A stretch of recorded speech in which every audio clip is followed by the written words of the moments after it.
Congratulations to Snoop Dogg, everybody. I just got done speaking to everyone in LA and we spoke it into existence. We really positively supported Snoop Dogg.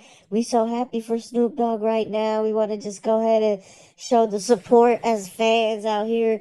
Yeah, so it's a long time coming and it's a well-deserved ownership that Snoop Dogg had just acquired.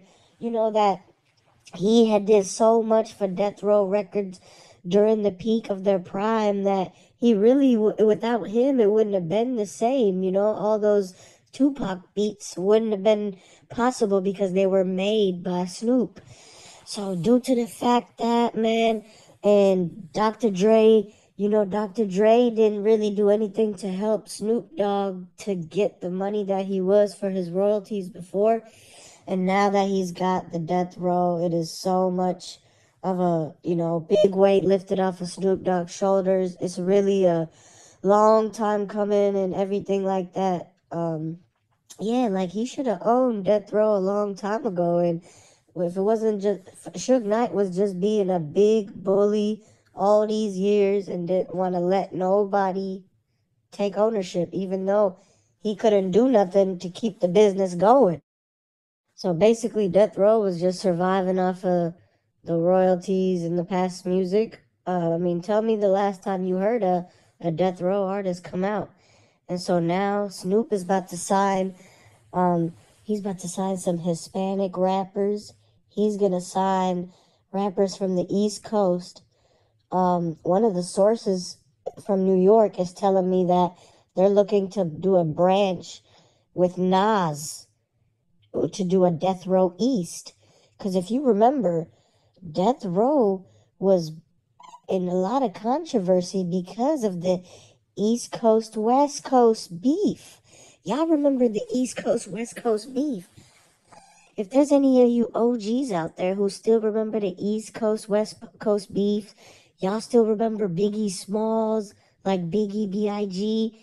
He and Tupac were in, the narrative was put out there that the East and West Coast was like a Tupac versus Biggie, Death Row versus P Diddy type of thing, right? And what Suge Knight was saying back then was like, don't sign with Diddy. He's gonna dance all up in your music video.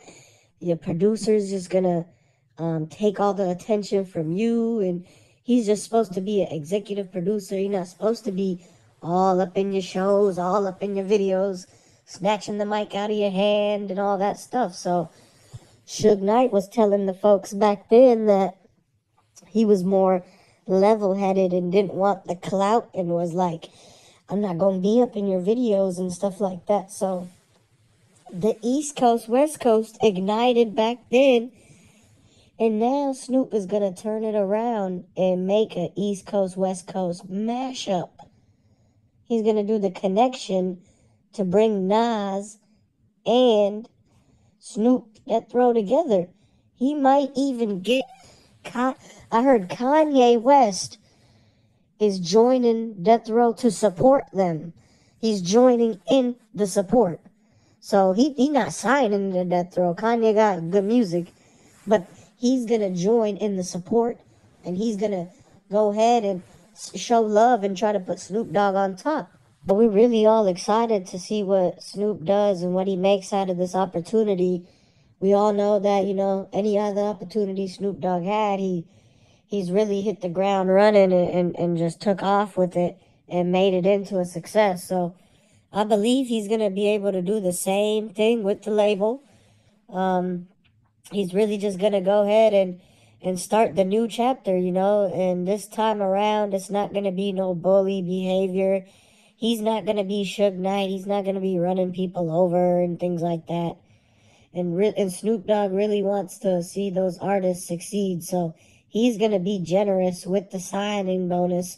He's going to be generous on their paychecks. He's not going to try to tie them up into a 360 deal like all the other companies. He wants them to have independence and privacy and still get money and do it in a way where Snoop's label gonna be making the majority, but the artist is gonna get a bigger percentage than if they were to go somewhere else. And and somebody was asking about the merchandise. Does he have the rights to sell the old merchandise to get the old money from that? Or can he only start doing the new merch with the Snoop Dogg, with the doggy logo sitting on the chair?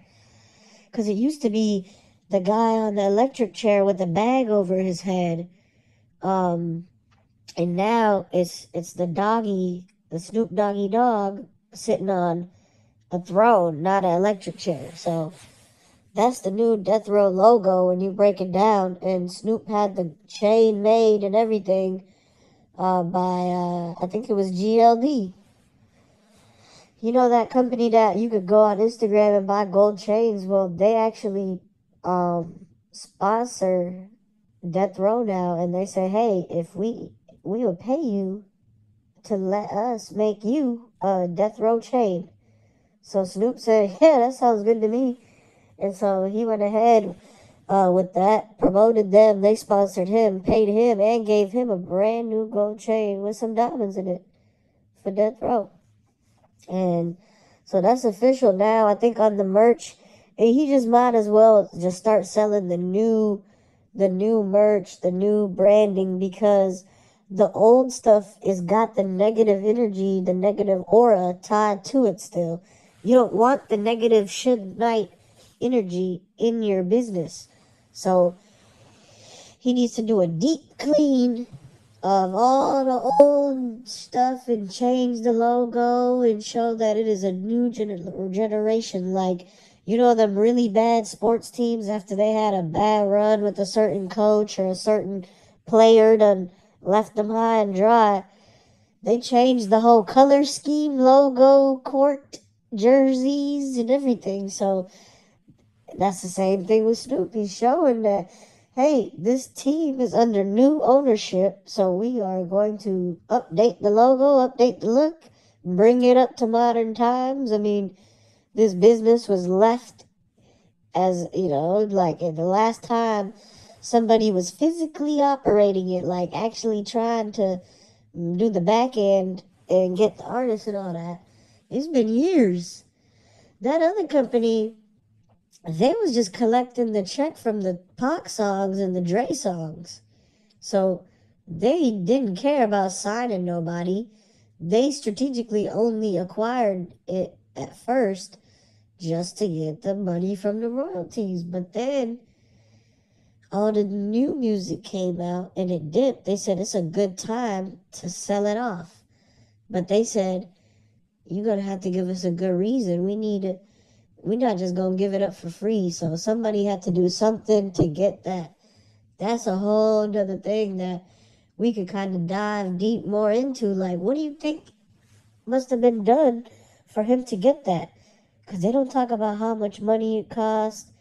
So what do you think the deal was worth? And was it money paid? Was it something else? Was it a promise? So who knows? So go ahead and let me know what y'all think in the comments.